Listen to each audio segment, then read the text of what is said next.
Subsidiya at iba pang dagdag na singil sa kuryente isinusulong na kunin sa national budget at huwag sa middle income earners. Kasama mo sa balita si Radyoman Conde Batak. RMN Live Reports. Iminungkahi ni Senator Bam Aquino na kunin sa pambansang pondo ang subsidiya at iba pang diskwento sa singil sa kuryente at huwag ipapasan sa mga low at middle income households.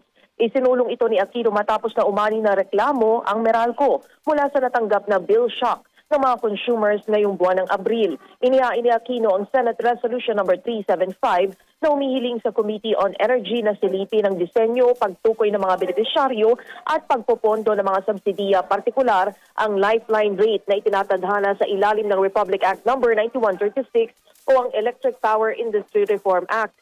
Git ni Aquino, maraming Pilipinong naghihirap kabilang ang nasa middle class, kaya hindi na dapat dagdagan ng gastusin ng taong bayan kung may pera naman ang gobyerno para sa ayuda. Pinasisilip ni Aquino ang iba pang alternatibong mekanismo sa pagpopondo kabilang ang paggamit ng pambansang budget upang mapondohan ang bahagi o kabuuan nito. Pinatitiyak din ng mababatas na ang mga naturang subsidiya ay hindi magdudulot ng hindi inaasahan na gastos sa mga consumers ng kuryente.